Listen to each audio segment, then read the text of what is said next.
Recording has started. Okay. So I am sharing my screen, it says. So do you see my screen? Yeah, I can see your screen. Which one is that? I'm trying I to can see just. this week continued entanglement concepts review density. Okay, so that means it must be this one. Yeah. Hi everyone. This is Prakash and with Professor Gokhale from Mumbai. We are on to the session 7, part 2.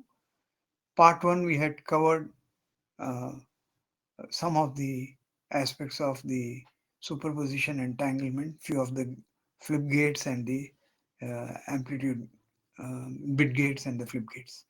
So I'm just going to start with 7.5 to review using the entanglement. So entanglement comes when you see the column matrix, and if you find more than, so example, we have 0, 1, minus 1, 0. These are uh, 2 qubit, therefore 4 states. 4, and in the 4 states, if you have more than 1, 1, obviously it is a mixed state. If there is only 1 state, it will be pure. So in the whenever you take more than 1 qubit, a 4 column matrix with 4 rows will show more than 1 means it is entangled. Now, how much entangled? That's a different, we can measure it through energy. We can do through matrix manipulation and ring.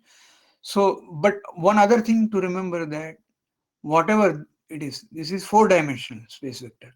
So if we have a 4z-dimensional vectors, in this case 0, 0, 0, 1, 1, 0, 1, 1 is our z basis um, representation. C2, C2, two C2s means it's C4. So we say that it's a 4 coefficients, 4 all 4 being complex coefficient. So each one will take 2 bytes to represent. Now we can either do in the lower basis or in the 4 dimension. So you can look at 2 qubits individually as system A, system B, and composite system AB. All the same, it will not change any result. It will give the same result. The only thing that is required, if it is entangled, if you have 4, and if you try to resolve, if you cannot resolve them into these components, individual 1, 2, 3, 4, then you are stuck. That means it's a singlet. Singlet means it acts as a single unit. So it is entangled as a whole. That's the key. So superposition, entanglement, this difference one has to remember. And this is just a review of concept to look at the matrix and tell directly. And there are some 4 Bell states. They call Bell state means entangled state. And they are very special because they are used for computation. They are psi minus, psi plus, phi plus, and phi minus. 4 of them depending on how the one is distributed. I will come to that. This is nothing, same thing with showing that generally in rotation we ignore the theta component, or now the theta, psi, alpha, these are all very uh, uh, each one uses for different things. But in this context, whatever theta we are representing has to do with the phase, and we ignore the phase. Or we say that when we take the bracket, bra version and ket version, bra uh, you show in the what you call the row matrix, and ket you show in the column matrix. And this is beta beta, beta alpha beta. Beta alpha will always means they are of different types. They are not orthonormal. So they are orthonormal. So they are orthonormal. Therefore, you will get 0. But if they are not orthonormal, in this case beta beta, they are um, basically they are in the same direction, then you will get a multiplication as 1. That's what it is, the interpretation. We don't have to get into details. Here is one for the pure and pure one we are talking about. So 100, 0100, 0010, so there is only single one in each one of them. For 00 there is 1, for 01 there is 1, 10 there is 1, and 11. And this also can be represented by alpha beta. The reason why we represent by alpha beta is because when you want to compute, when you don't know what it is, then you have to play with the algebra, linear algebra to calculate. Therefore, we use this. Now, pure state. So example, this is phi minus. Okay. Now we don't know whether so pure state and mixed state are all together. Okay. Only entanglement is separate. So that means what? If you have a linear combination, that is still pure, because until you have to converge it to pure state at the end of it. When you measure, it will converge to pure state. But this is mixed. So mixed and pure go together, but mixed with entangled is what is different. So all this equation boil down to saying that, okay, how do we compute theta? How do you compute complex conjugate? And this we had done previously. I don't want to really get into details of it. The one which we had psi minus represented here. So example here, we have taken that the when you take the computation and when you do the testing, and if you get this root of 0.70 plus root of 0.3 ket 0 and ket 1, so that means if you can resolve this into a pure state, fine. If you can't resolve it, whatever you get, you take that value, and that's what matters to us. So this, we look at the matrix of 0.7, 0.3, and then see how it works. I'll come to that. So at this time, I'm just saying this is a mixed state. I'm not calling it entangled as yet. We'll see how we will figure the entangle. So entangled states are measured by the matrix based on the density matrix. Otherwise, it is difficult. Mixed state and entangled, you cannot differentiate. Pure, you can definitely figure out, but mixed, you cannot. Pure is 1, 1 in the 4 in a column 4 matrix for a 2 qubit, and same for, even if it is a k bit, you get only 1, 1 in that column, then it is definitely a pure one. But if it is mixed, then you don't know how many mixes will be there, and if they are separable or not. If they are factorizable, then you can figure out, and the factorizability is measured in terms of energy. And energy, how do you evaluate? You can take a what you call the row matrix, which is nothing but j equal to 0 to n minus 1. You take if you have a psi j as the vector, then you take a projection, and that is pj of the psi j, and then that is the formula. Now all this formula means nothing unless you understand it. So the best thing is, if the measurement is for entanglement, you will see that rho is psi here, and then you get 0.7 root 0.7 root of 0.7. So column by row matrix with the combination, and you get this matrix. So this is your matrix 2 by 2. Okay. If it is 2 by 2, and if you are going to compute, you can look at it as combination of 0.7 with 1, 0, which is spin up, 0, 1, which is spin down, and then if you multiply all this, you get this matrix at the end of it. All these psi d element they are zeroed out, in the sense that if you take a trace of a matrix means add the diagonal. So if you add these two, you get 1. That means what? Whatever this is maximally entangled. That's the proof of it. And this we can try on a formula with all this. That is, if you have a what you call matrix, and that matrix, you take a trace, and there are two systems A and B, and you take the trace of A for the combined whatever the row, and then you take a combination thereof. So all this compute boils down to nothing. I'll give you a simplest one. Take a look at this matrix. This is simple. You all numbers, you don't care what numbers are. You diagonally add the number. If it comes to 0, this means this is not entangled. Okay. I change minus 6 to 6. Now, before I change minus 6 to 6, even though this came 0, that's fine. But look at the same matrix, and so this is just another matrix I am taking. Okay. It may not be the same matrix, but all normalization of a matrix is nothing but, so there is some mistake here. I'll correct that. But normalization is, square of all this, well, this plus this plus this plus this plus this plus all numbers you square and they take a square root, whatever comes that number you divide. I thought these two were same matrix, but it is not. Don't worry, whatever the number comes, you zero, you divide by that, is not going to make any difference. Now take the another one. If you makes this minus 6 as plus 6, then what will happen? 2 plus 6 8, so 2 plus 4 6, instead of minus 6 it will be plus, so it will not be 0, it will be 12.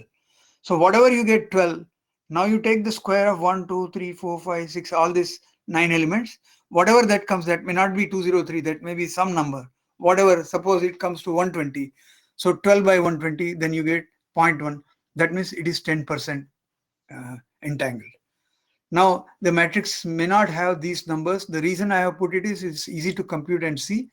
Idea is trace of a matrix, normalization of the same matrix, and divide by the trace, sum of the trace divided by the normalization of the matrix. That will give you whether it is entangled, not entangled, if it is entangled, how much entangled. That's all we care.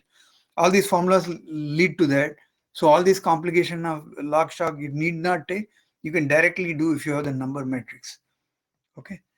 So this is what I have. I have assignment for session 1. I have completed my 10, 640. I am done. I need to hand over to Gokhale. Let me go to Professor Gokhale. Gokhale, I am done. Can you take over now? Yeah, I'll stop. thank you, Prakash. Do you want to share, or you are going to share from your side? I'll share from my side. You have to unshare. Okay. Okay. So okay, one sec. I did not do. I need to stop this. One sec. Okay. Recording is going on.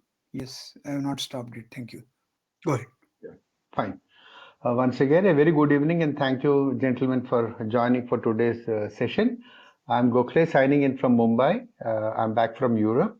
And as part of today's topic, I'll just get started with the introduction to quantum gates. So we'll understand what are these quantum gates. We will understand let me say that a functional Can you matrix. get the can you share first before you I'll speak do so that. that I'll do it's that. I'll do that. Yeah. Just that's what I was trying to do. So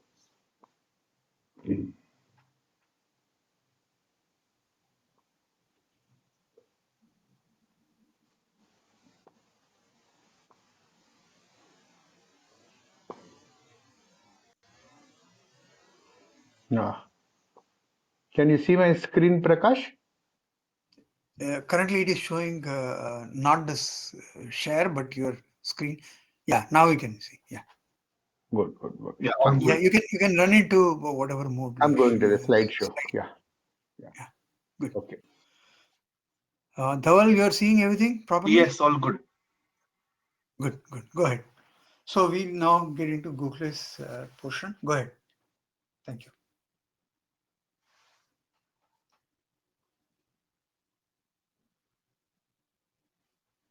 Gokhale, are you there?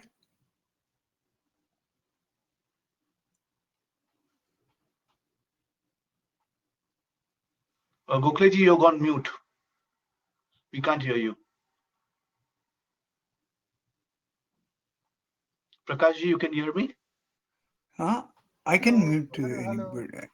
Yeah, go ahead. Gokhale, now you are being heard, but you need to be louder. I am. Earlier you were very clear. Now suddenly something broke. Hello. Yeah, Am I now, clear? yeah, much better. Like Yes. before. Yeah, much Yeah. better. I think I have my headphone pretty close to my face. So I'm once again getting back to the screen. Okay, fine. So we have these technical nuances. All good. Go ahead. Can't avoid that. All good, na? Good, good, Yeah, all good, good. good, good. Fantastic. Fine. So what I'm going to do today uh, would be typically we are getting now into the part two, more specifically into the part two aspects of quantum circuits. So in the run up to building quantum circuits, first we'll understand what exactly are these quantum gates. We are not going to the physical implementation per se, but we will understand the working model of a quantum gate. More specifically, we'll be starting off with the core quantum gates or the fundamental quantum gates. We're going to continue on this particular topic even next week. And I will also show you a quick way as to how I can use IBM Qiskit as well. So today we'll have a small demonstration also of how to set up your environment in IBM Qiskit, and then how you can initiate a very simple exercise. So I'll be using a bunch of Python code segments and Python code snippets, and the code is also there in a shared folder. I've created a Jupyter notebook for that, so you can as well use Jupyter Notebook, or you can also open that in Google Colab. So I'll just run through the entire motions out there. So you'll understand the complete workflow as to how you set up a project, how you can build a quantum circuit, and how you can run that, and then maybe also run it on a simulator, and also submit it as a job to the actual device, the online device. So I'll just go through all of that. So that will be the scope of the lecture today. So we'll have just about maybe about 20-25 minutes of the core concepts of what these quantum circuits are and how we model their behavior. And apart from that, I'm going to go through a sort of a small hands-on like session with a demonstration about how to use IBM Qiskit. So that will be the scope of today's session. So I'm going to talk about what are these basic quantum gates, and then I will more specifically look into what we call as a NOT gate or an X gate, and I will also look at what is called as a controlled NOT gate. So there is also an XOR gate. XOR gate in quantum parlance is called as a controlled NOT gate. We are going to talk about these two gates only. And then I'm going to get on to a quick introduction to IBM Qiskit. I'll help you out in how to set up IBM Qiskit and all of that. So my focus today would be on IBM Qiskit. Okay, so let us get down to what exactly is this quantum computing per se, right? Uh, the whole essence of what we are talking about all these weeks is just to understand how the computation model can be set up based on the quantum fundas. So we have just gone through a bunch of quantum fundas, mathematical representation of the so-called quantum states and things like that. So when I say that I've got a quantum computation or a program that is set up, quote unquote program, then basically I have some mechanisms by which I define some core states of my system. These are represented as quantum states, and then I will also define a mechanism that happens to be the algorithm or my application which will alter these quantum states, right? So that is basically what I'm going to do, and for that I can choose some form of a language to set up this entire thing. So the essence is what? I will define some quantum entities, each of which is specified by a quantum state, and using some sort of a mechanism, which I call it as a quantum computation mechanism or a quantum computation model, I'm going to change this particular state, right? If at all I draw a parallels with your classical computers, we know classical computers are built using electronic modules or electronic gates, right? And we have these electronic gates, more specifically, let's say the AND, OR, NOT, NAND, and OR, and all of that. And we use this electric interconnecting wires to create a collaborative set of a network of these particular devices, right? So all these all these classical computers are built around interconnections of these gates, and these gates are called as logical gates because these operate on purely the binary zeros and the one states, right? And depending upon how the states are exchanged, if they are exchanged to move around driving one next to the other, we have got a combinatorial type of a form. If there is a feedback and then they typically depend upon a state change within the context of time, then we have got a sequential form of an implementation and stuff like that. And based out on this, we have got this entire models of computation, and we are very familiar with that. So when I say that I've got a classical computer which is built around some electrical circuits which are based out on logical gates, I should have something on a similar line wherein I can have a quantum computer which can be built from the so-called quantum circuits. And what is this quantum circuit made up of? Maybe I will have a bunch of quantum gates, and I have a mechanism by which I can manipulate or alter or play around with the state information. I'm not really talking about these quantum gates being interconnected using electrical wires and all of that. So that is not the scenario here. Okay. So what are these manipulations? If at all I look at each and every quantum gate, quote unquote, this particular quantum gate would once again be operating on quantum states.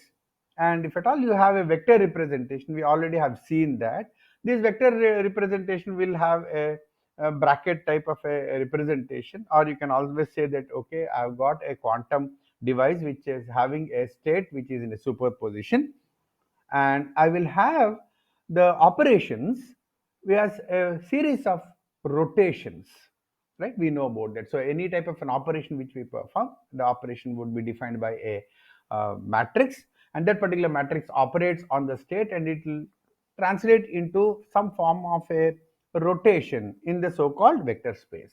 So if at all I've got a normal quantum entity, and if that is specified in the C2 space, then the moment you talk about rotations and stuff like that, more specifically, if at all I consider, let's say, uh, two entities combined together, working together, then I operate them into so-called what is called the higher order space or higher dimension space. And we have seen that higher dimension spaces can be realized as a combination which is realized through a tensor product operation. And using this tensor product operation, I can create higher dimension spaces. Maybe I can have a C4 space. A C4 space is realized from two C2 spaces, and so on and so forth. So these operations which are carried out in the higher dimension spaces will modify the state. Okay, Next slide. and yeah. Next slide, Google. Yeah, once I'll go there. Okay. So once I have these operations carried out, these operations are in the C4 space, and whenever I want to observe, we do what is called as a measurement, and the measurements will typically um, uh, is a collapsive type of an operation where the system collapses down to identifying one of the two states for each and every component. So we measure the outcome. So we just will use the same concept of a workflow or a pipeline for our the quantum type of a implementation as well. So let us go back here. If at all you look at a classical computing model, so what do we have? We essentially will have, let us say, a bunch of gates and wires interconnecting these gates, and these wires will carry the information from one unit to the other unit, from one block to the other block, from one gate to the other gate. And every gate is going to perform some functions, right? So this is also called the logic function. For example, the AND function is defined in a specific manner, the OR function is defined in a specific manner, the NAND is defined, XOR is defined. All these are defined, and the specification of this function normally is laid out in what we call as a truth table. So if at all you look at, let's say, the NOT gate, the NOT gate is a single bit gate, right? It operates on one single bit of information, and I can define the input-output functional relationship. We specify this functional relationship in what is also called the truth table. And the truth table specifies the fact that the input is 0, realizes an output equal to 1. Similarly, an input equal to 1 realizes an output equal to 0. And what are these zeros and ones? These are the so-called base states, right? And these base states are the so-called fixed base states in the context of a classical computing model. So here what is happening, the NOT gate is actually doing a state reversal. It is just, reversing the states, or it is flipping the states or complementing the state. Now, this operation is said to be reversible operation. Now, please understand, this is a very important aspect, reversibility.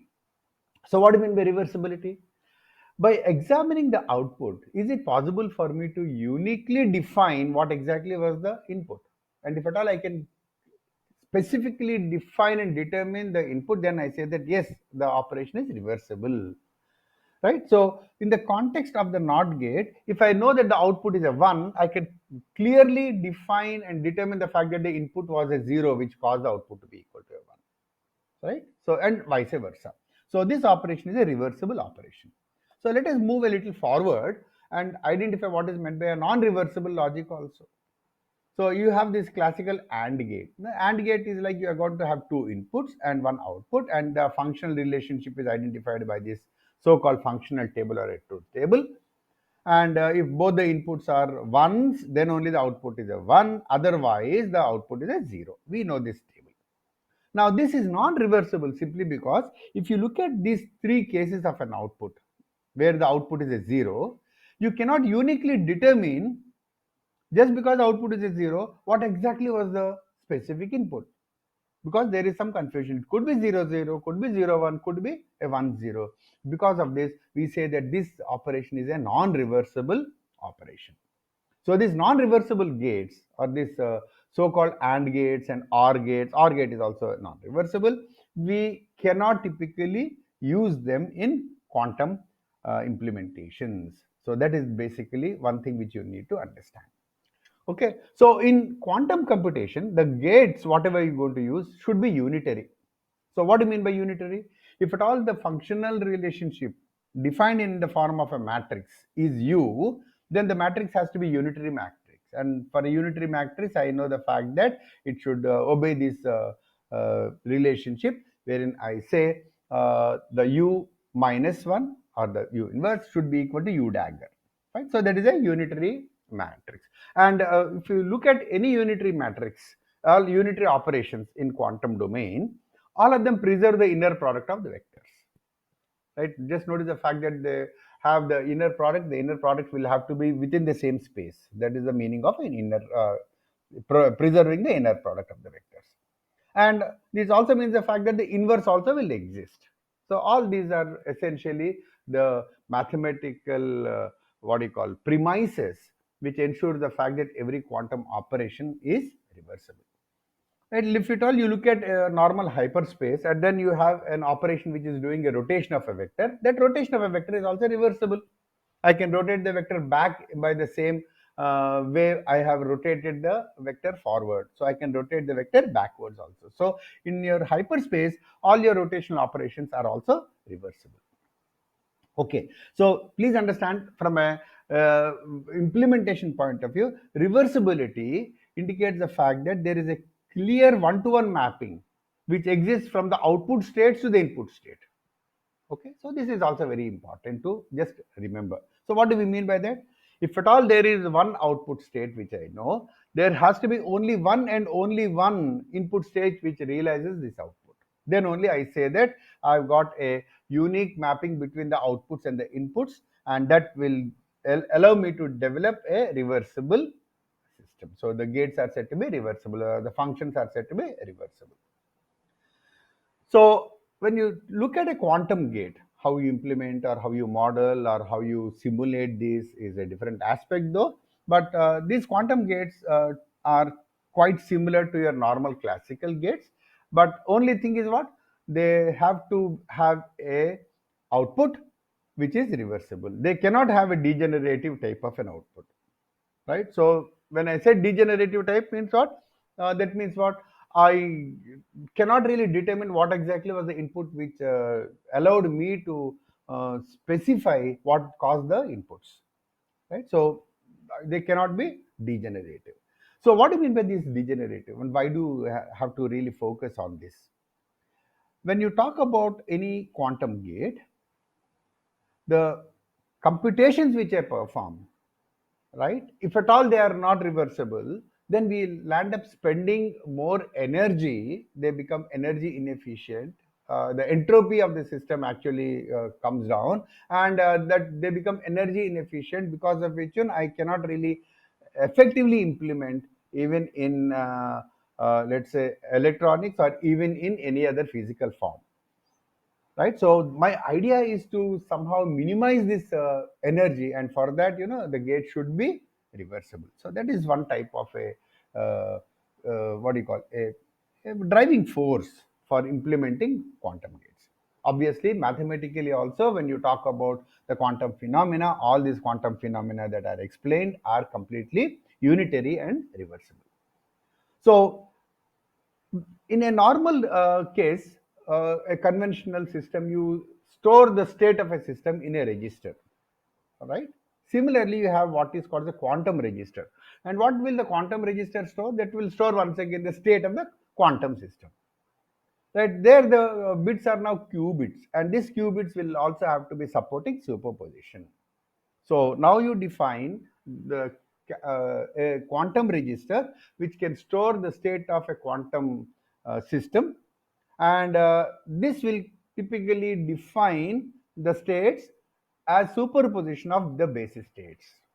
And when I talk about my a quantum gate, the quantum gate now will process the superpositions of the basis state. So my quantum gate is not going to operate just on ket 0 or ket 1, but it will be operating on a combination of ket 0, ket 1, the superposition state. So here we now identify how we just talk about a quantum gate. It is basically a block or a model, or maybe a represented mathematically in the form of a matrix defining some functional operation, and that performs some unitary operation. Please remember that, right? And what we do is we have a qubit. Qubit is the measure of the state, and very much similar to, let's say, some sort of a signal flowing through the wire. We do not have any wire interconnects. What we have is we have a mechanism wherein using some microwave or laser type of an implementation, we try to somehow change the state, or we'd say we are going to operate or manipulate or cause some state changes of this particular qubit. Now, how we are going to do physically is something which is not discussed as of now, but assume we have got a mechanism to typically do that.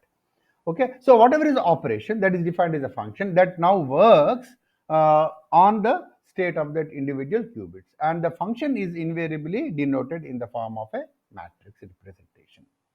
Okay, so let us first understand what exactly is this so-called quantum gate and the so-called mechanism of exciting these particular gates. So what we do is something like this. Let us say I've got a physical implementation of a qubit. As of now, don't worry as to how this implementation is happening. But the moment I have this, I can typically subject this qubit, the physical implementation, to some form of an external triggers in the form of laser, either a laser pulse or some sort of a microwave interaction and stuff like that. And this will cause the qubit state to change. Right? Now, when it is changing, what we normally say is the way the state changes typically is determined by the total energy in the system. So this is called the total energy landscape. So energy moves from one form to another form, one state to another state, from one qubit to another qubit, and things like that. So we talk about the total energy of this so-called space that is defined. The operative space of the system is also called as the configuration space, and that total energy is represented by what is called as a Hamiltonian.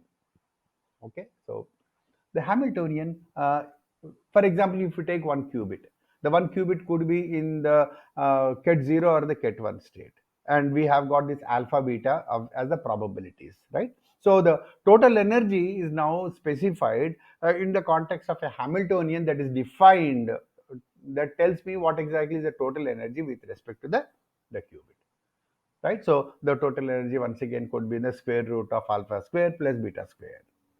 Okay, so the Hamiltonian is once again defined as the operator, the H operator, and this H operator is something very important. We are going to use this every time whenever we set up our quantum circuit.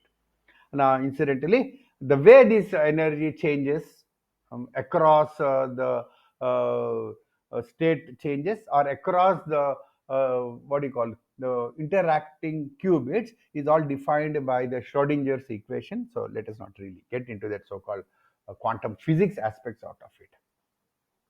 So now let us define one elementary type of a gate. Now this is what is called as a single qubit. Right? I'm going to define only one qubit, and then I'm going to define the operations of what we call as a NOT gate operation. Right? So the conventional NOT gate typically takes one binary input, either a 0 or a 1, and then flips the state. 0 becomes a 1, 1 becomes a 0. So that is your normal NOT gate, right? The so-called binary NOT gate. Here we are talking about, once again on a similar line, say 1 qubit NOT gate. So what does that entail? I'm defining a functional block wherein some process is there which takes a value which is a ket0 and flips it down to ket1 and vice versa. Remember, instead of the 0 and 1, the so-called binary states, now we are talking about the ket0 flip to ket1 and ket1 back to ket0, whatever. So basically it is something like a state change that happens. Now please understand, it is not only this, it should also handle the superposition. So that means what? Let's say there is some input which is a combination of both these two. Alpha ket0 plus beta ket1. It should once again take that and then flip it down. So that is typically what it should support. Third thing is, these entire operations have to be linear and reversible. Maybe let's make a rough guess as of now. The rough guess could be something like this. Just assume that I've got some quantum input or quantum state which is alpha ket0 plus beta ket1. Hopefully my NOT gate or the qubit NOT gate should flip this and then maybe realize something like alpha ket1 plus beta ket0. I'm just making a rough guess. Let us see whether this premise or this statement is true or not. Okay, so that is essentially what my single qubit NOT gate is supposed to be. So let us model the single qubit as a general view. So I will call this as a U0 gate. So we are going to talk about the U gate as a general representation, and NOT will be the function that will be specified here. So I can now define a U0 gate, and the U0 gate will do something like this. The U0 operating on ket0 will realize ket1 as an output. Similarly, U0 operating on ket1 will realize a ket0, right? This is quite similar to the classical NOT gate. And the moment I look at this from a matrix point of view, the U0 operator, right? Remember, this will be now an operator. The gate is now an operator. The operator can be defined in this 2 by 2 matrix. So why is this 2 by 2 matrix? Because whatever qubits we are talking about, these qubits are themselves in the C2 space. So I have got this matrix which will be always a 2 by 2 matrix. Now this U0 matrix is also called as an X gate, right? Why is it called as an X gate?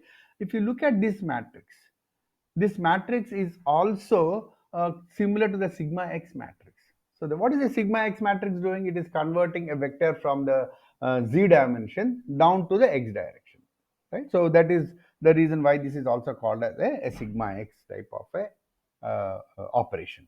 Right, so one of the reasons that people call this NOT gate also an X gate is because of this. The transfer function or the matrix representation is analogous to that of a sigma X.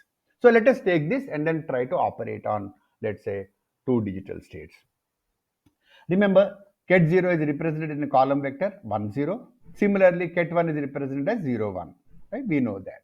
So let us try to take these values and then operate individually on the U0 gate. So I have got the U0 gate, and then I'm going to operate that on ket0, let us say. So that will typically be the U0 matrix multiplied by the column vector 1 0, and if at all I carry out these multiplications, I will realize this 0 1 as a resultant, which is just nothing but my ket1.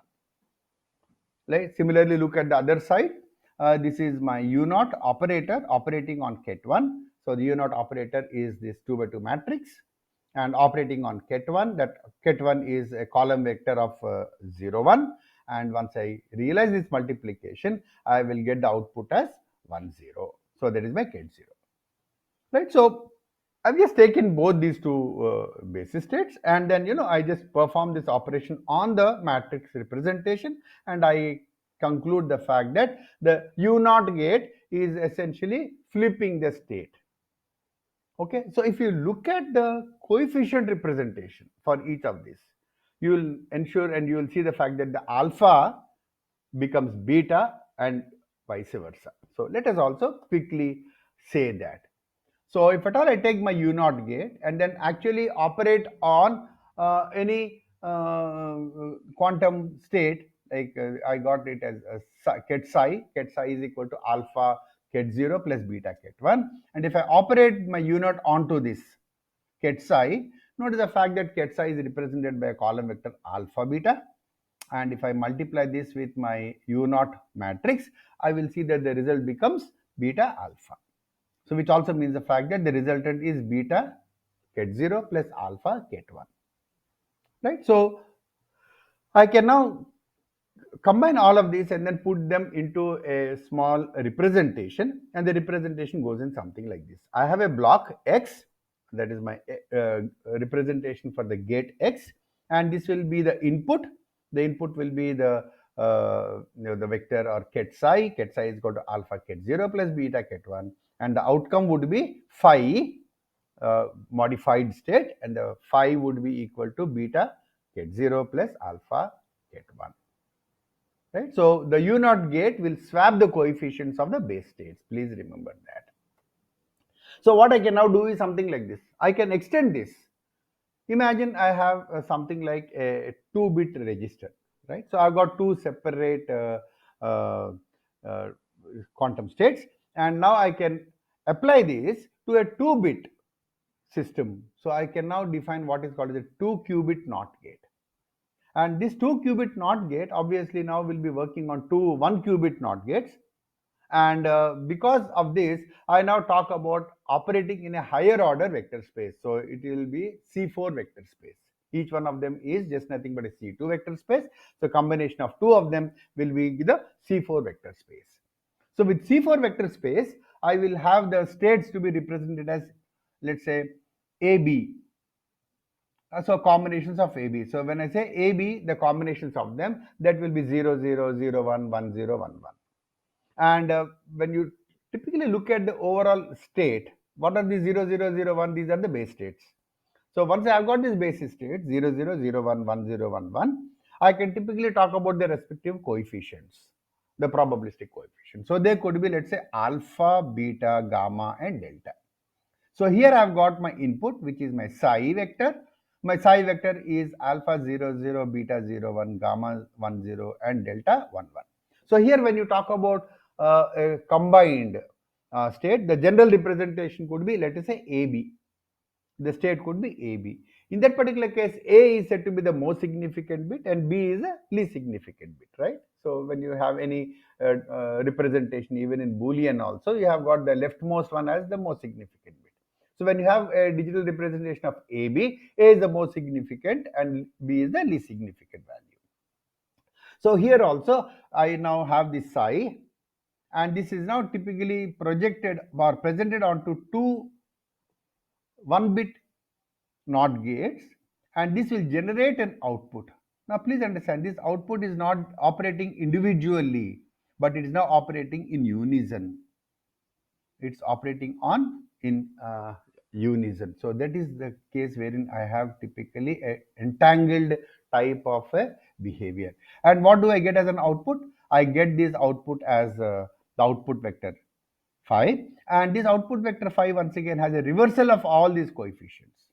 So it will be delta, gamma, beta, and alpha. Right? So the whatever are the values which you specify, the values may the lower order bit which you specify is identified as a MSB. So what I can now say is something like this. If at all I have got a very general qubit, A0 ket 0, B0 ket 1. So this is, let us say, one representation. I can now typically talk about this to be implemented as A0 ket 0, B0 ket 1. This is basically for the device 0. Similarly, for the device 1 or the gate 1, I've got similar A1 ket 0 and B1 ket 1. And now I typically talk in terms of taking this product, right? And this particular product is my tensor product. My tensor product typically will give me this combined operation in the C4 space. Okay, so let us take this 2-qubit NOT gate and verify the behavior. So first and foremost thing is what? We will say that my 2-qubit NOT gate is given by my tensor product of two 1-qubit NOT gates. So I take one qubit, the NOT gate, and then have a tensor product with respect to the other one qubit NOT gate mathematically. And this is the matrix which I get. This matrix now would be a 4 by 4 matrix, right? With one qubit NOT gate, we had let's say 2 by 2 matrix. Now we have got let's say 4 by 4 matrix. And if at all I take this and operate over any general vector, right? What is the general vector? The general vector will have the coefficients alpha, beta, gamma, delta, which are the coefficients over the 4 states. Now this alpha, beta, gamma, delta can be now represented as a column vector. So I have got U0 to 2, right? The 2 qubit NOT gate operated by this matrix working on this vector. This will produce the resultant, and if you look at that, this will have the coefficients which are completely in the reverse order, right? Just you can work it out, and then this is what you get. Just notice the fact that my NOT operator could be an n-bit operator, whatever. So these diagonal elements, the reverse diagonal elements always will be equal to 1. So here also you just see the reverse diagonal elements are 1s. Here also you just see the reverse diagonal elements are 1. So if at all similarly you got a 3 qubit NOT gate, so it will be like C2 into C2 into C2. So you will essentially have a 8 by 8 matrix where once again the reverse diagonal element, all of that would be equal to 1. So you can just extend this discussion down to any n qubit NOT gate as well. So with that, let us now understand what is called as a XOR gate. Now this XOR gate is a 2 qubit quantum gate. What we studied earlier was a 2 qubit quantum system comprising of 1 qubit systems. Now here we are talking about one single gate, which is a 2 qubit quantum gate. Now this is called as an XOR quantum gate. Please remember once again, we also have got this XOR operation in your classical logic, and that is just nothing but a 2 input gate. Now on similar lines, we have got this XOR quantum gate, and this XOR quantum gate is also called as a controlled NOT gate. The controlled NOT gate or CNOT gate. We will see why it is called as a CNOT gate very shortly. So how do I represent that? I represent this R as U XOR. So XOR is the operation, right? And that is identified to be operating on AB, a system which is defined by A and B. Now, what exactly is the functional behavior? I just say U XOR AB or working on ket AB is just nothing but the ket operation on A.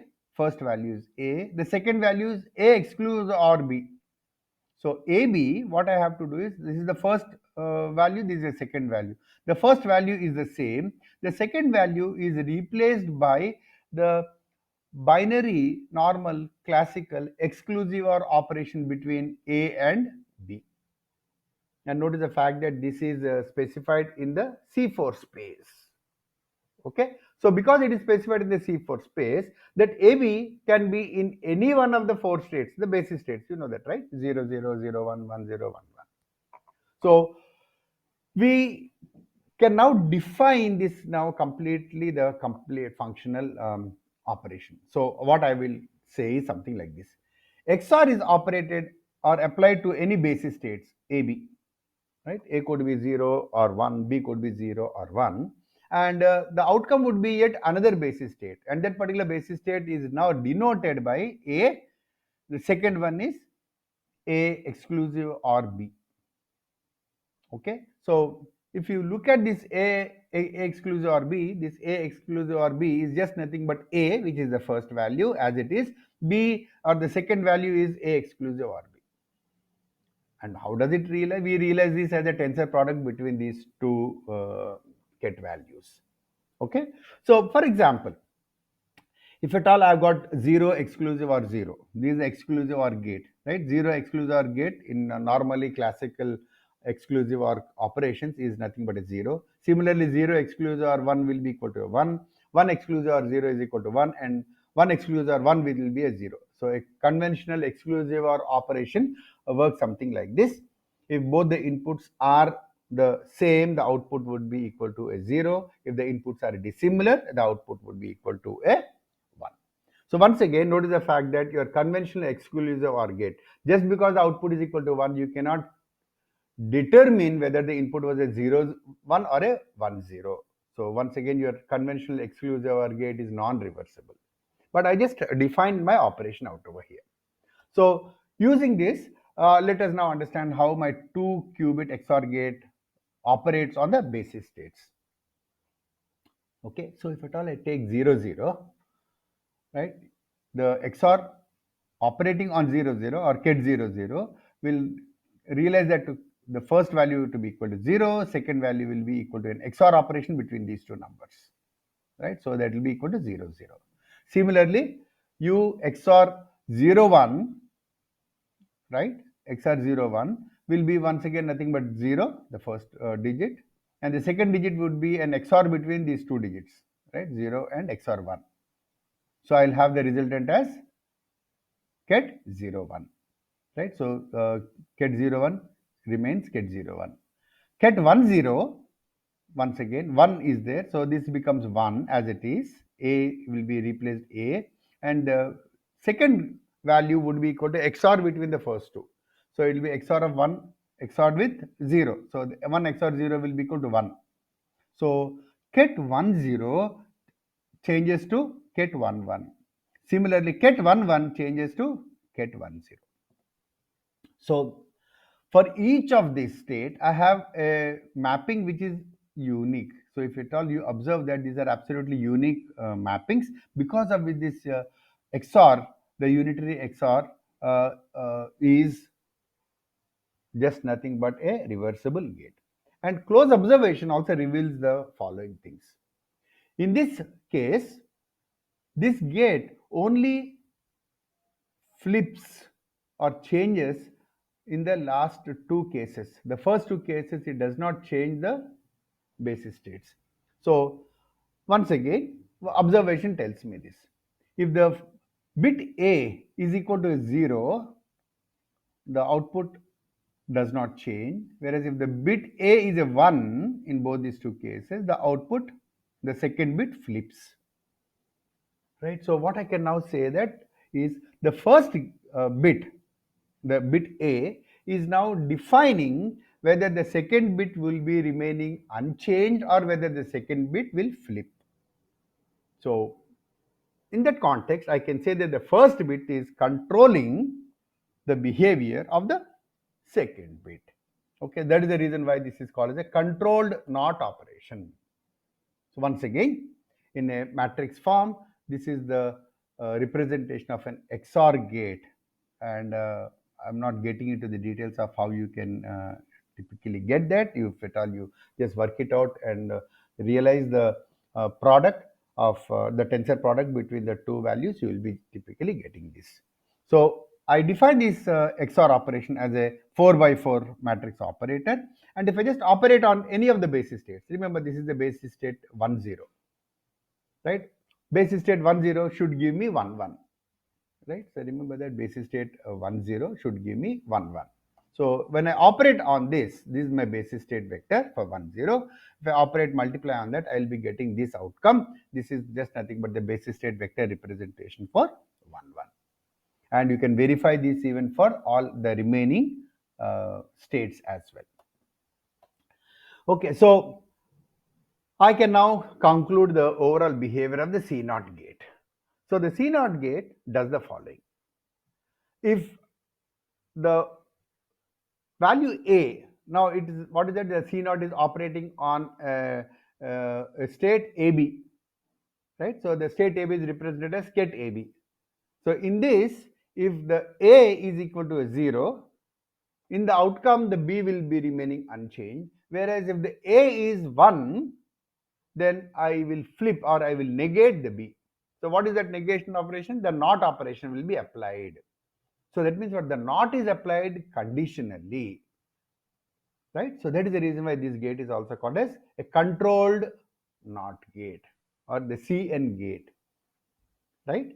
So what exactly is now the functional behavior?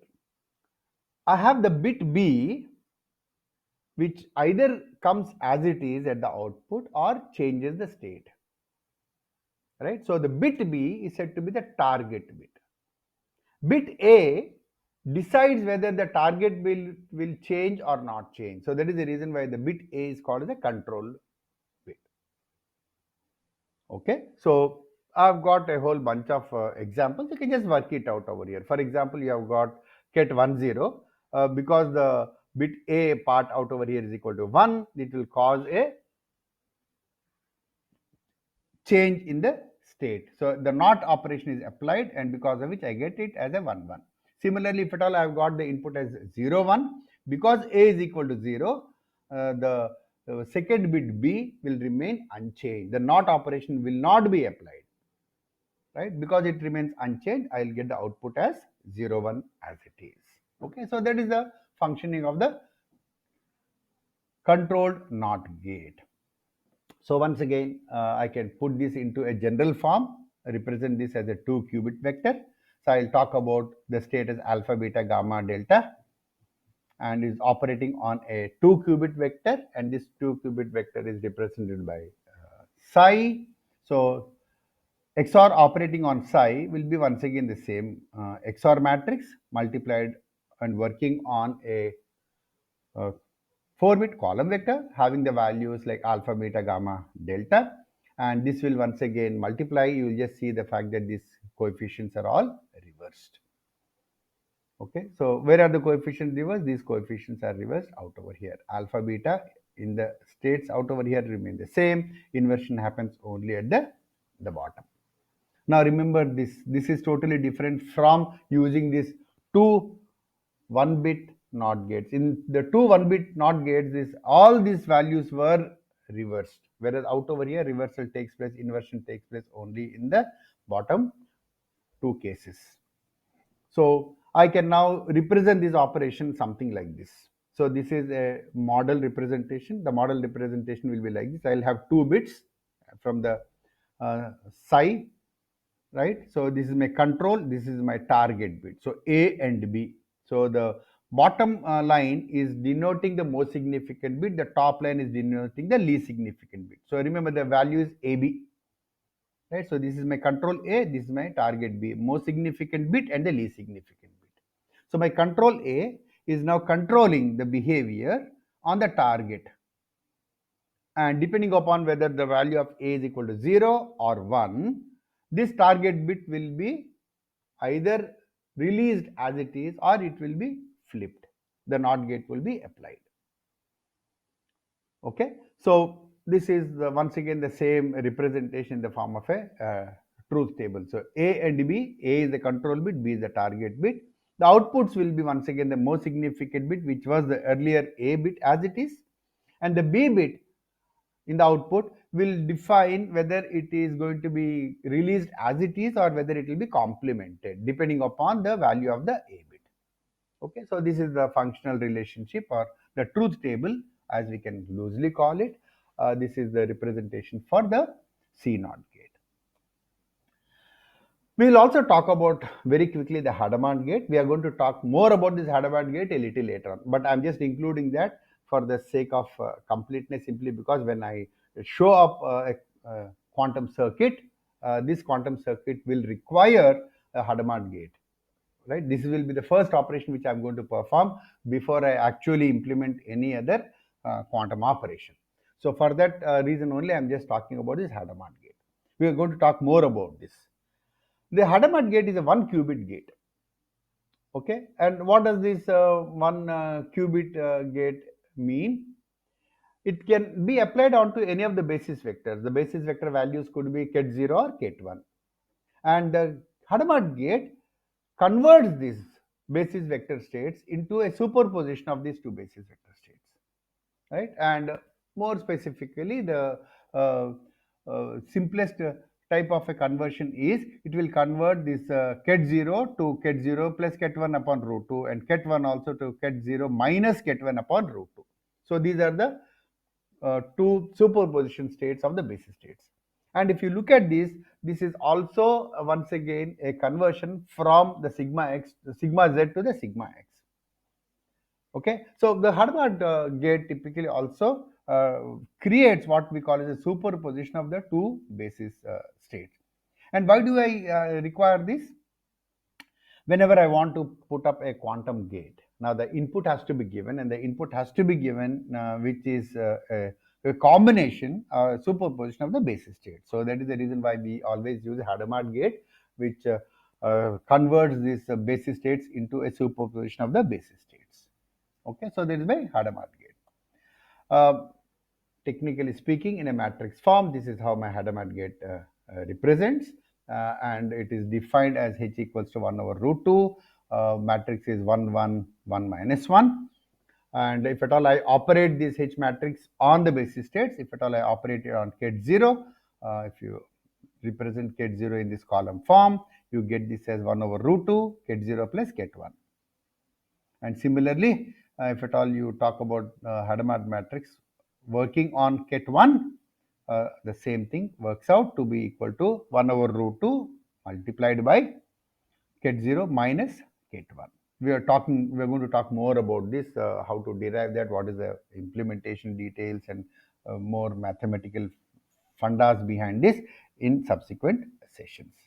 Okay, one thing you need to know at this particular point of time is we use the H gate or the Hadamard gate to quickly convert our inputs into a superposition of the basis states.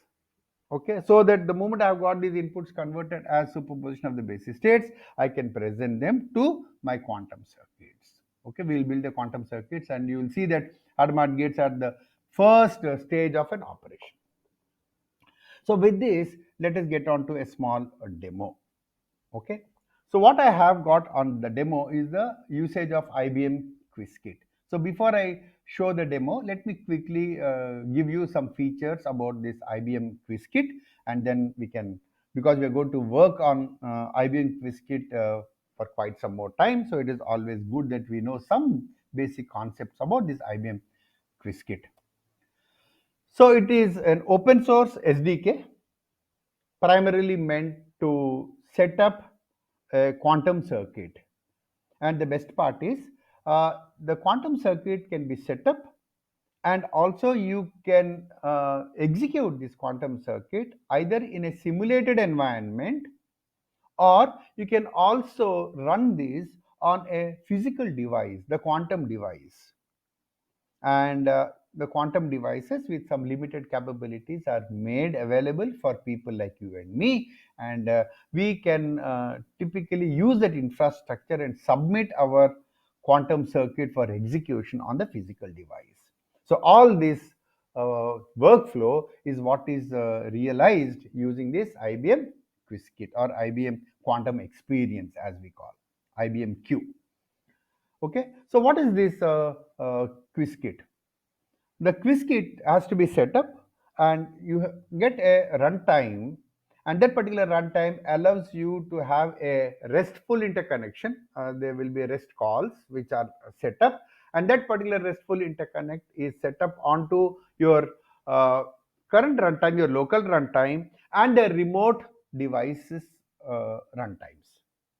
So it allows you to create a circuit, test it out, and then maybe if you require, you can just upsize it, optimize it, and then finally create a workload, and this workload can be submitted to the quantum experience and the physical device, right? So all of this is made available to you through this infrastructure, and this is completely open source, more or less based out on Python. Okay, so what is this IBM Quantum? Incidentally, you have got two approaches to this. One is the IBM Quantum, and the other one is basically the scenario where you have got IBM Cloud, as we call it. For an IBM Cloud, it is quite similar to operating on this Amazon AWS cloud services. You create your cloud account, which is a paid account. You will get some initial $200 credit though, but you get the same type of a tools as a SaaS tools, and you can just work out, and you will be given a workspace. You can just store all your instances, set up the instances, and then trigger these workloads to operate on the physical devices. So that is very much there, and that is through IBM Cloud. What we are doing is we are preferring to use the IBM Quantum, which is more or less environment for people like you and me at a development stage. So what is this IBM Quantum all about? It provides a dashboard interface, and with the dashboard you can see the complete state of your account. You can also see the complete state of all the jobs, how many jobs you have submitted, how many have completed, how many are pending, how many are in the queue. You can just see all of that, and also allows you to maybe schedule them, associate them. If at all you have got some mechanisms, you can just probably increase the priority and so on and so forth. All of that from a job level management is done through the so-called common dashboard. This dashboard also gives you a quick look at what exactly is the current state of your system, very much like your AWS console, right? You have got this dashboard. Secondly, IBM Quantum also gives you a way to graphically build the quantum circuits. So there is a very simple drag drop interface. Whatever are the traditional quantum gates are made available to you in a block of gate modules. So you just have to drag drop, and then you can quickly create your quantum circuit. And not only quickly create the quantum circuit, you can also simulate that instantaneously. So the IBM Quantum also comes with a simulator. So you can simulate them at various levels, simulate in the context of Python implementations, or simulate in the context of what we call as a QASM, quantum assembly. So you have got a QASM simulator, so you can also simulate under the context of a QASM assembler. So basically my GUI does this. As I drag and drop my quantum circuit elements, quickly at the back end, it will create an equivalent QASM file, and that is what is run, that is what is simulated, that is what is shown also to me. And as I told you, you can also code in Python. So if you look at the workflow, it goes something like this. You start off with writing a Qiskit program, right? You write the program, and then you can just use a simulator on your local machine. Your local machine, whatever is your local machine, maybe you have got Python installed on your local machine, or you have got some Jupyter, or you are working on Google Colab, or whatever it is. All these are local instances of the Python environment. So you can run that and then also simulate it on your local machine. And once you understand that everything is working fine, then what you can do is the same Qiskit program can now be submitted as a run job. Obviously, for that you need to have the so-called credentials and an account on Qiskit, so on the IBM server. So you set up your account with your credentials. Every user is identified and given an API key, and that particular API key is used for authentication whenever a job is going to be submitted through a REST call. You don't have to worry about that. That is also done through a very, very simple one-line statement in your Python. So you submit this to the queue, and once you submit it onto the queue, so it goes into the queue and it will be queued, and whenever the resources are available, the job will be picked up, and then it is given to a runtime manager. So runtime manager will typically look at the entire Qiskit program. Some of the Qiskit program elements could be, let us say, a classical instructions which need to be executed, and some could be, let us say, I say qubit execution. So you have got a mixture of some instructions which could be working on classical machine, and the classical machine implementations are normally implemented on IBM platforms as GPUs and TPUs, and the other part of execution will be actually channelized to the so-called the quantum processor out there, right? So that is what is handled by the runtime manager, and the runtime manager, whenever it gets the resources available, it creates a runtime job, and all of that will be built into a Kubernetes instance or a Kubernetes node in the Kubernetes cluster. So this all of that happens in your quantum data center, right? Very much similar to your normal data center. You have got a quantum data center. And what does this runtime do?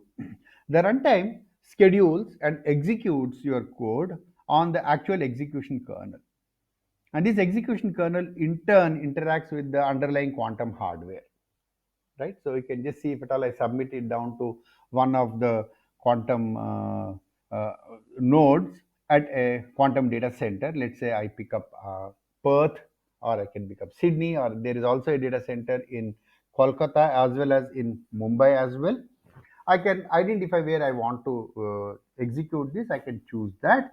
And once I do that, that code gets executed on the appropriate quantum hardware. The results are collected by the execution kernel and they are rippled back as a response. So they're streamed back to my program. So I can see that depending upon when they get actually executed. So basically that is how it the entire pipeline works.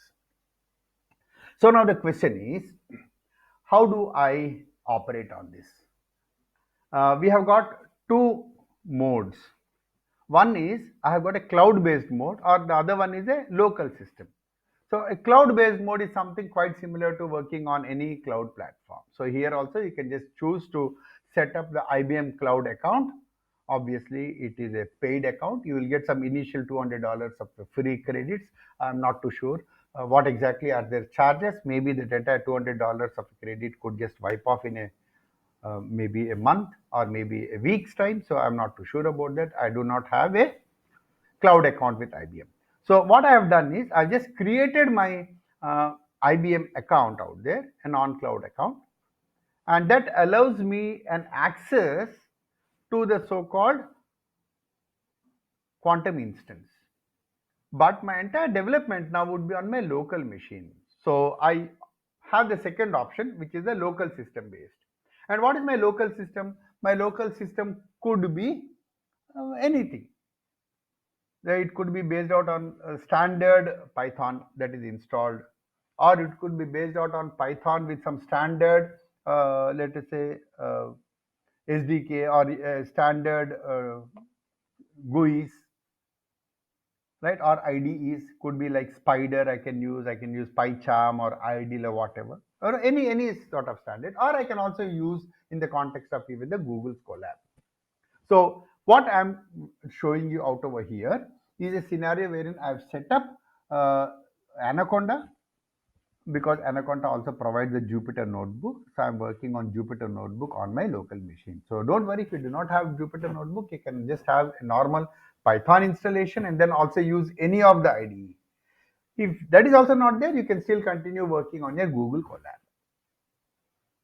Right? So Google Colab also gives you a very nice functionality of setting up and then handling a notebook. So whatever I show it in a Jupyter notebook, the same thing you can also work it out on your Google Colab notebook as well. Okay, so how do you run on your local system? So you can just go down to this ibm.com quantum Qiskit runtime, and then the moment you click on to that link, you will typically be taken down to, first thing is setting up some sort of a profile. Okay, so you can either click on https quantumcomputing.ibm.com, or you can just say https www.ibm.com quantum Qiskit runtime. Either of these two links work out, and there it comes up with a welcome page, and at the welcome page now you can create a new account, register yourself, right? And the registration is absolutely free. All you have to do is provide your credentials. You can create your credentials and set up your password. There would be a confirmation email that would be sent down to you with a code. You just have to submit that code back, and then only it authenticates your account. And once that account is created, associated with every account, you have what is called as the API key. Remember, this API key is that hash key that is used, right? So as to access the remote resource. Okay, so you're actually not logging into the IBM system out there with this particular login ID credentials. You're accessing this login ID credentials only to access the environment, the IBM Qiskit environment. But you still need that particular API key to submit your job. Okay. Uh, what exactly is the system requirements? You require any system to be having a minimum of Python 3.7 and above. So this is pretty very important. So let us say you have Anaconda downloaded, and then Anaconda has got its own Python implementation. Currently it could be Python 3.8. Maybe you are using Google Colab. So Google Colab also has got its own Python runtime. Maybe that is working on, I really do not know, it could be working on Python 3.10. Right? So the Qiskit packages, right, have to be set up. And please understand, these Qiskit packages have to be set up in the context of the current Python version, Python 3.7 or 3.8, 3.10, 3.11 or whatever it is. So the standard practice is you use this pip and install the packages. So you can open a normal command terminal and then run this pip install Qiskit. Right? You can also do this through your Google Colab, and through your Google Colab you can just create a cell which contains the same command, excepting for the fact that you just put an exclamation out over here, and that exclamation indicates the fact that this particular command is not getting executed as a standard Python statement, but this will be executed outside of a specifically created shell. So it will work out under shell. It's like an escape, very much similar to how we used to have it even in let's say Linux or Unix shells, right? You are in Unix and you want to run a shell command, external shell command, you can just escape it out. Something quite similar to that. So there are two mod packages which you need to install. One is pip install Qiskit. Other one is pip install Qiskit IBM runtime. So this Qiskit IBM runtime, once you install, gives you the so-called runtime on your local system, so that the simulator is active, and then you can also run and check out your codes. Okay. So I told you step number 3 is creating your user profile. So I'll just get onto this once again, but let me complete these stages. Then you have to run your application code. So that is the step number 4. So how do you run your application code? So you can write a Python code corresponding to your application, and we say that now this is a quantum circuit. So you create a quantum circuit or set up a quantum circuit using this Python Qiskit, or you are just using this Qiskit library, you create a Python code. Or you can also use this quantum composer and graphically drag drop and then create the circuit. So you have got both the options.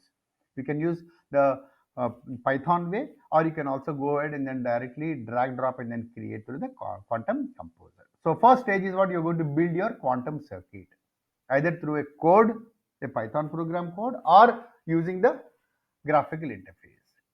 Second is you're going to run this code on a simulator, just to check out if things are all working fine and things like that. The simulator will typically give you an environment quite close to that of a real device. Obviously, in a real device, your code will run for a longer number of epochs. Whereas if you run it on a simulator, it will have a limited number of epochs onto which it will run. I think about 1024 epochs is the upper limit if it runs on a simulator. So it will just run on a simulated environment for a limited set of epochs. So once you run the code, check out the outcomes on the simulator, and if you are confident things are all okay, then you can send it down to the quantum device. And how do you do that? You use the API key, authenticate yourself, and then submit the job. And once you submit the job, it will get queued, and after some time, sometimes it could be in about 10-15 minutes, and sometimes if the system is heavily loaded, it may take even a few days as well, but that job will be executed and then you will get your results back. Okay. So as I told you, whenever you want to use the IBM quantum device, you need the API token. If you have created your account, you also will get your API token, and I recommend that you just download and keep your API token, saved it separately in some other folder, and because that comes in handy whenever you would like to run your code, you have to also mention this API token as part of the statement out there. Okay, so let us see how this also works. Now the actual working starts off with opening any notebook. So here maybe I can open a Jupyter notebook, or I can open up typically any Python shell, or even your Google Colab is also good. And then you just start running a few commands, something like this. You just say import Qiskit.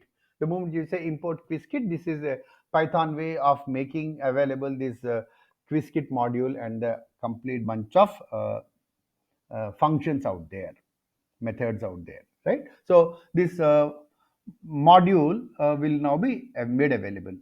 And just to check out what exactly is the version, you just say qiskit dot underscore underscore version underscore underscore. So this is a standard for any module. Any module in Python, to check out the version, you use this version command or version function, and that will display to you the version of that particular module. So here it displays the current version.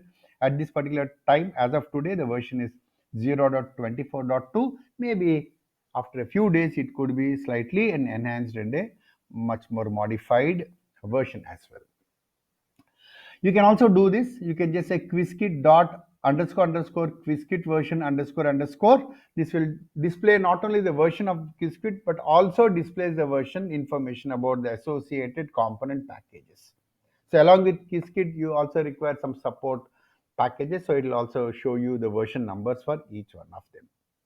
And the moment you want to set up an access to the far end machine, the far end runtime, you can typically use the API key. So what we recommend is, as a one-time effort, you can just save your API key in the context of the current Python environment itself. So you don't have to write this again and again.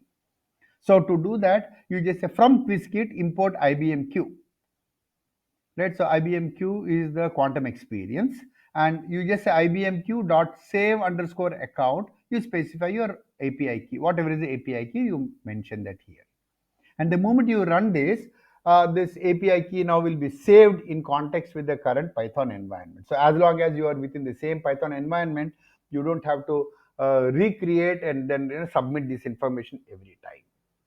Okay, and whenever you want to activate that account, so you just use this load account method. So IBMQ.load account will currently load the current context of your account. It will just display to you the current account settings and current account details. So that will be an account object. Actually, it does not give you all that information about the username and all of that. It will just only give you an object which contains all these account details embedded out there. Fine. So that is basically the method. So these are basically some initial set of commands to ensure the fact that you are on the right track. Okay. Then your step number 7 would be, you now sit down and then write the code and open up Jupyter, write the code, and then test them on the simulator on your local machine. Things are all fine. Then you can deploy it onto the actual far end quantum device. Coming down to the simulator, you have got what is called as the Qiskit AER. Qiskit AER. And this Qiskit AER is the so-called high-end simulator which has got the support of a lot of noise models. Different type of noise models are also supported. And this Qiskit AER is like a simulation platform per se. And it can support multiple types of simulating environments. And out of these, we are going to use the QASM simulator. So QASM stands for Quantum Assembly. So what we are going to do is, by default, whatever code we write will be converted into an assembly bunch of instructions. And these assembly instructions will be simulated using the QASM simulator. And the same assembly instructions will be created as a job and then batched out to the far end quantum device. Okay, so the Qiskit AIR, the Qiskit AIR as we call it, this Qiskit AIR provides you support for multiple simulators at the same time. You can just also include multiple noise models and stuff like that. So as I told you, this Qiskit AR simulates two things. It can simulate the instructions which are specific to your conventional CPU execution environments, and also handle instructions specific to the quantum environment. And the best part about this Qiskit AER is the conventional statements get executed on maybe any GPU type of an environment. So if your laptop has got some GPUs, or if at all you're actually working on, let's say, some a cluster, or maybe you're working on a high-end, let us say, instance on the cloud, it can also exploit all that infrastructure and then give you a very good simulating environment. Okay, so AR has that sort of a capability. So let us now get started, and I'll just quickly show you how it all goes about. Okay, so are there any queries in the meantime?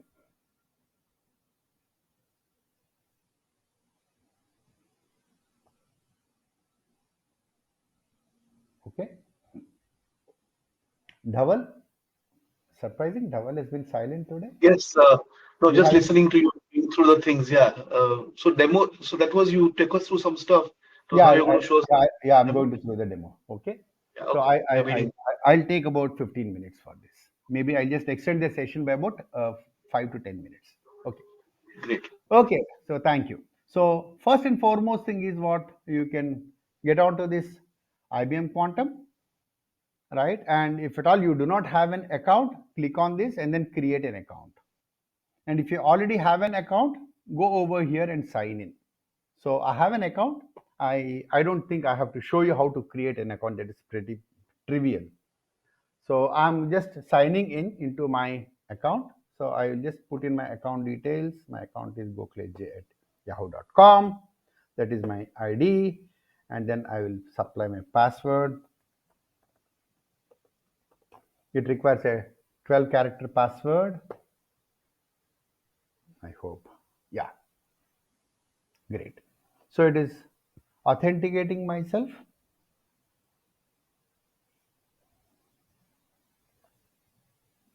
I'm in.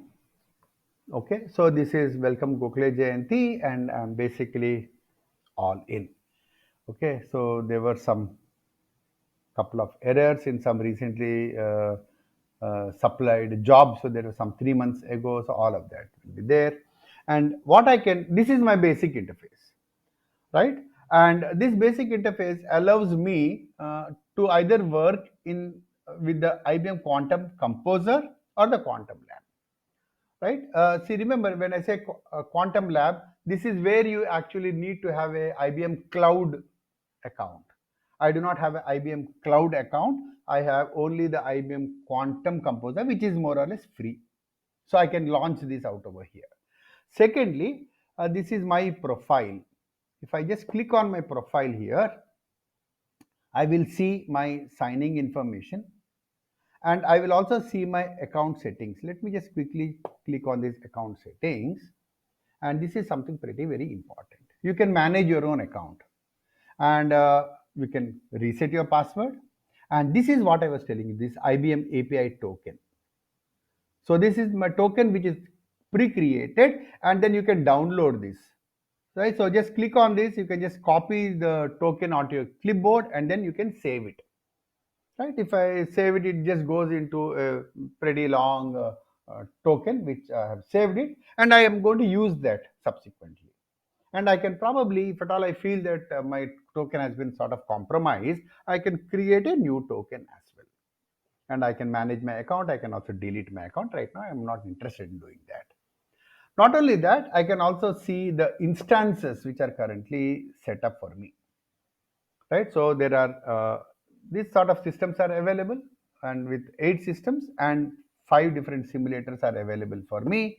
If I just click on that, I will just see the fact that all of them are coming under one hub. That hub is called as IBM Quantum. Okay, so it is an open group. Basically, it is a free to use public facing group of compute resources. Fine.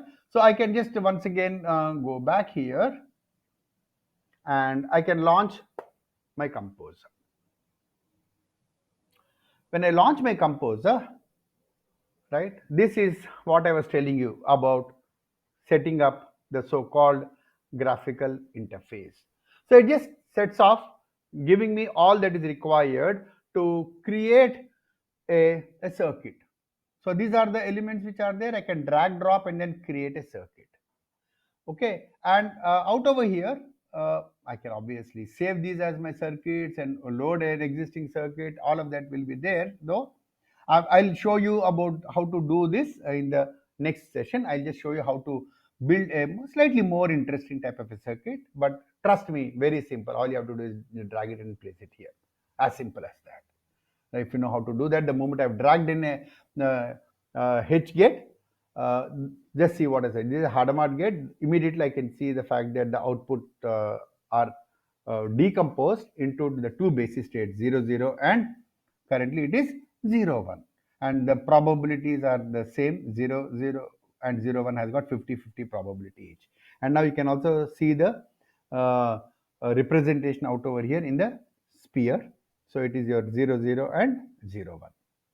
Fine. And I can just build my circuits pretty simply like this. Maybe I can drag something from here and then dump it here, and then I can perform some operations onto that. So this will be just nothing but like a CNOT operation. And the moment I do that, I now have a bunch of basis states which are now combined together through these values of Q1.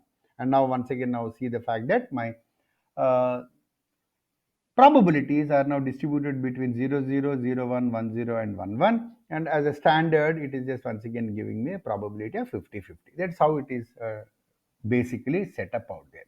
I have not run this. I have not triggered it onto any simulator as well.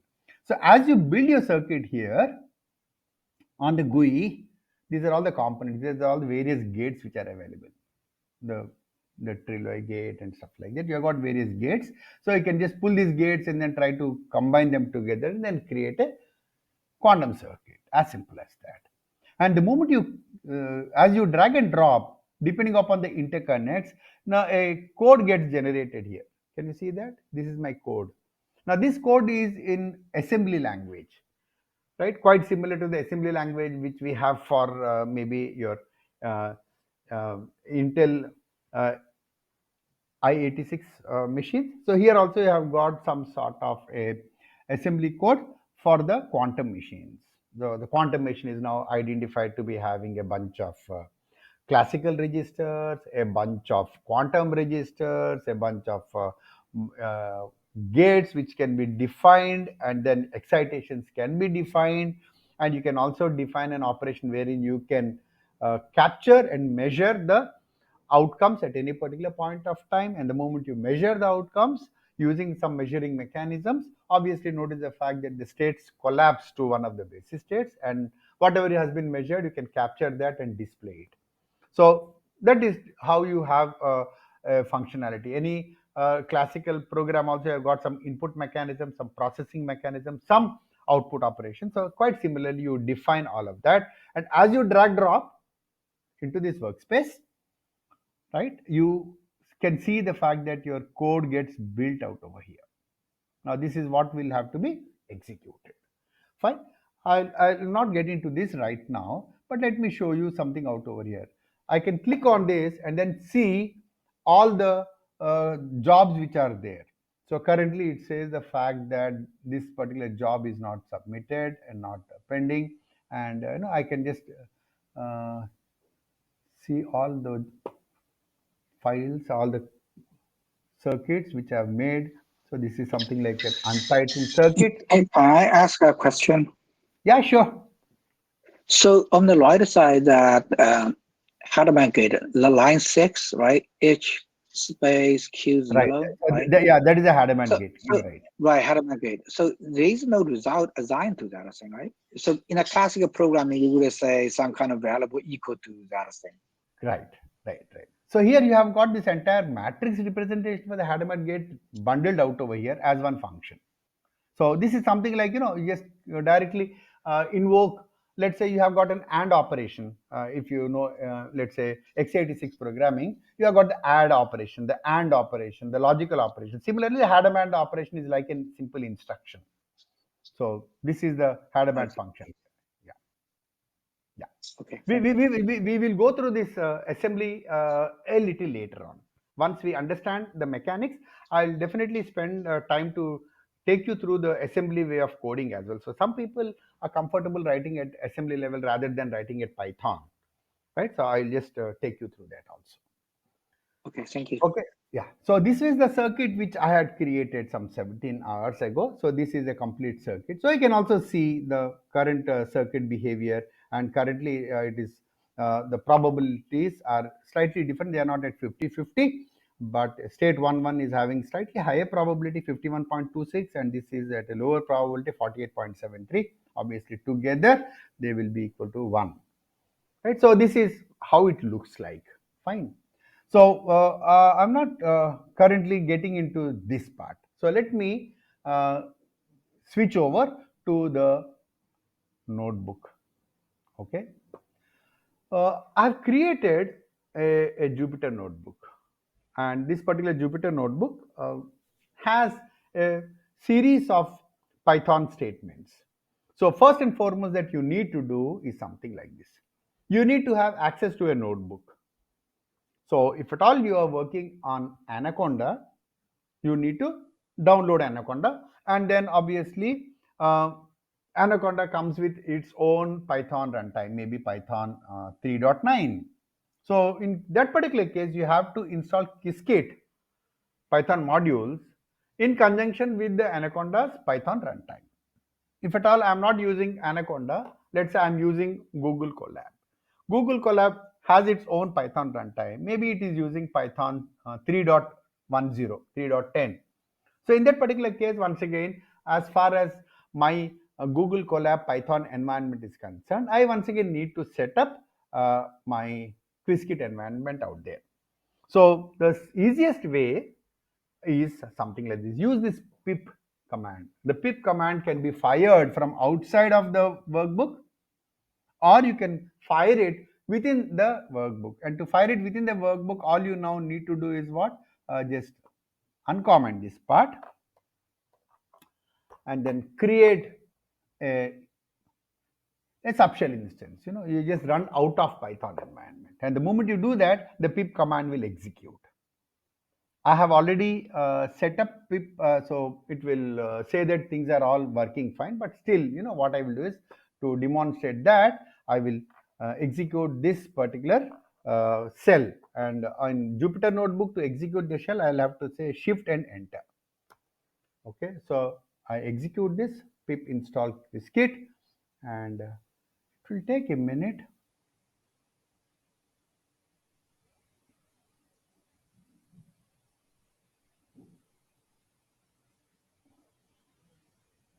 Okay, so another way is I have already let us say Anaconda, and through my Anaconda I can open up a command shell, a PowerShell, and in PowerShell also I can just type out this command pip install Qiskit.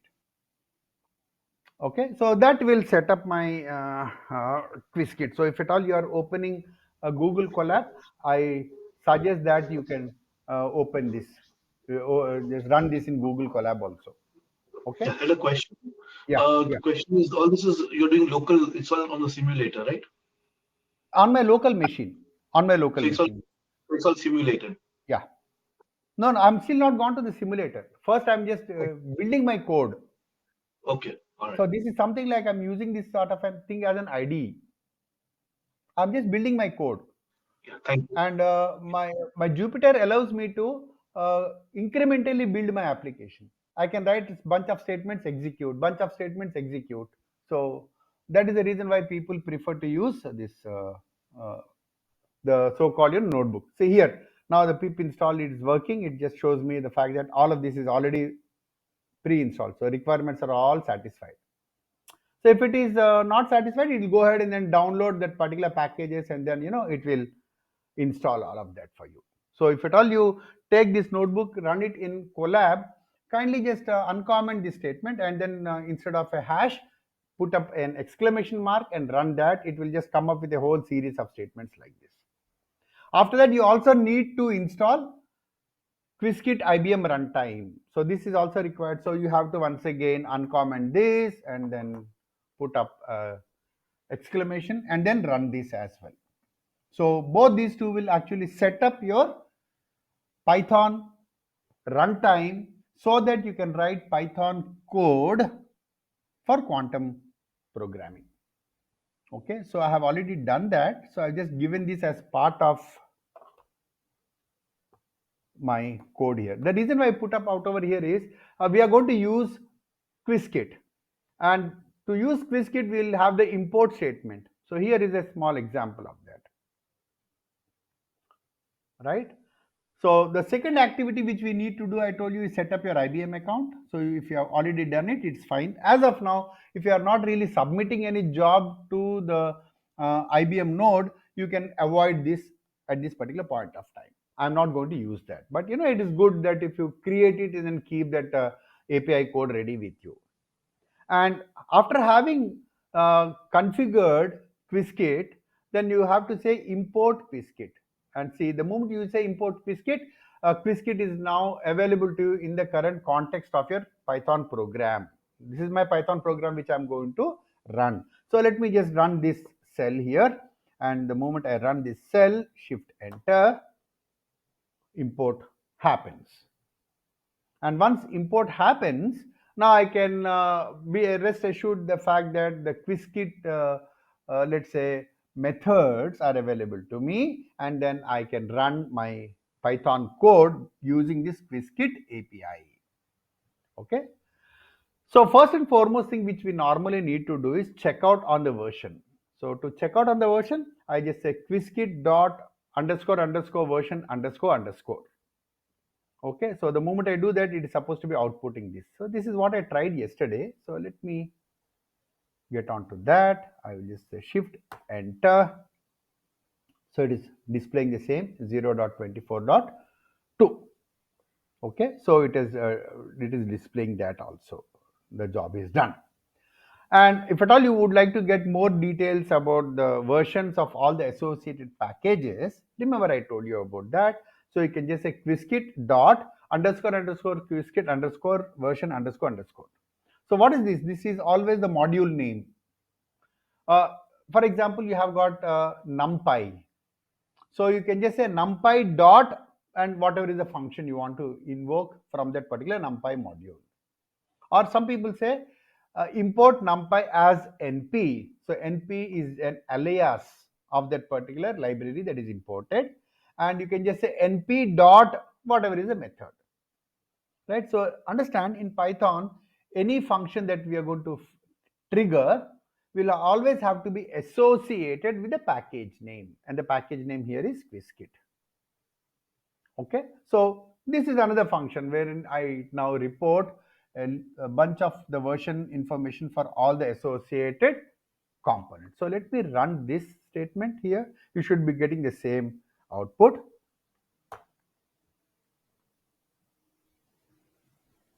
It takes a minute.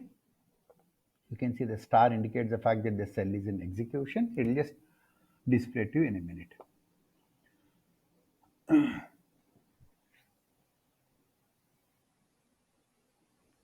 Yeah, so but it has got all that. So this Terra is the main important element. We are going to use Terra, and in context with the Terra, that AER will also work. So the module is Qiskit hyphen AER. So the versions for each one of them is all there, and we probably would be using a few of this. Okay, so these are all the associated packages. And what I want to do is, whenever I want to submit my job, so I have to connect over to the remote IBM server, and for that I require to do that through my Python application. So for that I just say from Qiskit import IBMQ. What is that IBMQ? Typically that is my quantum experience. So I'm having all that infrastructure of quantum experience now made available as RESTful API calls from this environment. So I'll just say from Qiskit import IBMQ. I can also run this for now. So you don't have anything. So it is typically run and that particular modules are imported. And what I now need to do is what, remember I told you you can need to save your account information. So run this IBMQ.save account and then copy paste your API key. Remember that entire API key value which you had captured, you can copy paste, and the moment you do that, now you are saving your account information in the context of this particular application. Okay. And whenever I want to submit, I just have to say load account. So here also you can just say IBMQ.load account. This is basically going to tell you whether your account is valid or not. If there is a valid, if it's not valid, you will not get this resultant output here. Okay. So I have used the same API key. Let me just try it out. I'll be getting a small error because some of the methods are deprecated. Right. So it will take a minute. It will report to me the provider. Yeah. So it has given me the details of the provider. A provider object is created to me. And the moment I got the provider object, I know the fact that my account is in a hub called as IBMQ and it is in an open group and my project is called as a main project. Remember, this is what we had here. If you look at my account details, okay, where is that? If at all I just look at that, no, you can just see all of that. My account details are basically in the same space, right? My space is just nothing but the, let me show you all the resources which are available.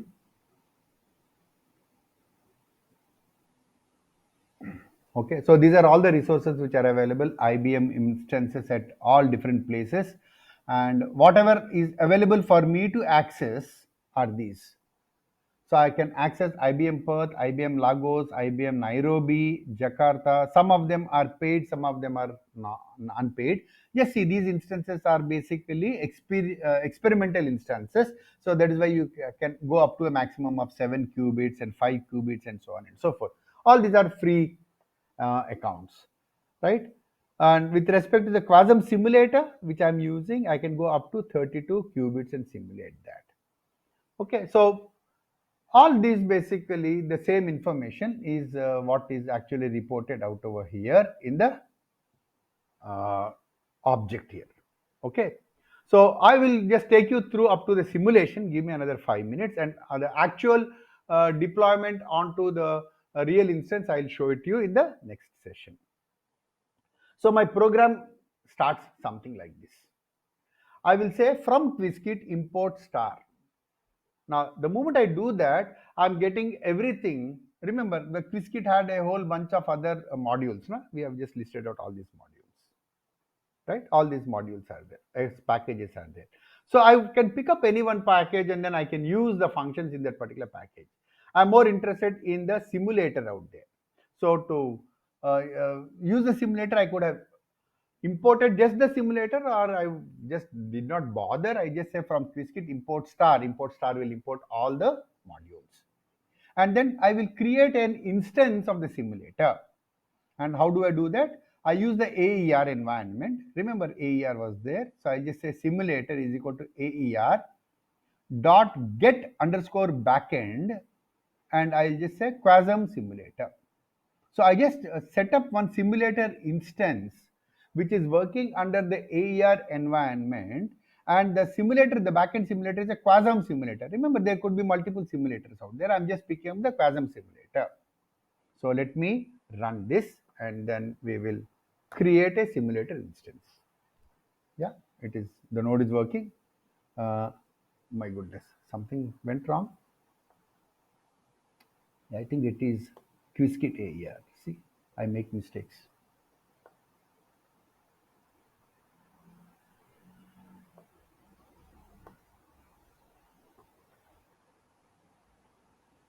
Yeah. Let me see if this works.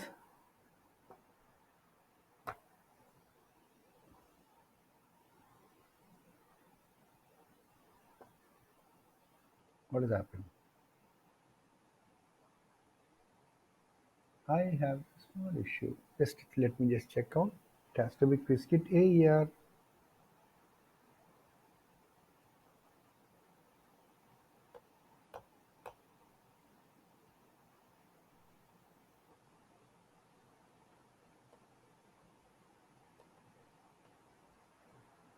Is it this? Damn it, it is a little case sensitive. This has worked, no? Yeah. Then this should also work.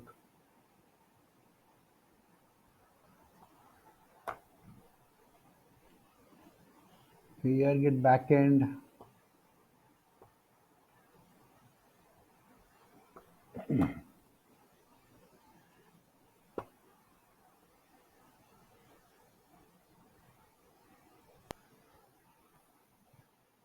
Sometimes it, if you open the time and 15 minutes passes, then it doesn't do. Oh, ऐसा भी है क्या? And it says name error, name AER is not defined. That's the error it's giving. No. Name That AER. I got that. AER is not defined. Actually, it has to be uppercase AER. Okay, so this is how it should. It was working. The same program was there. Huh. Yeah, now it got through. Yeah, it got. Yeah. I do not know. Okay, so I've set up the simulator instance. Having done that, I now need to set up two registers. One, the quantum register, 2-bit register. Other one is a classical register, the 2-bit register. So the classical register will hold the actual binary data, and then the quantum register will hold the superposition of these data. So I have defined QR as quantum register, and the size is 2. Similarly, I defined CR variable, the object, and that will be just nothing but a classical register, 2 bits. Okay, and then I build a circuit. How do I build a circuit? I define a quantum circuit over this QR and CR. Okay, so how is the circuit interconnected? I'm not defining that. Remember, this is not a normal classical circuit. This is basically a quantum circuit. We just define an environment. We have these elements out there, and then the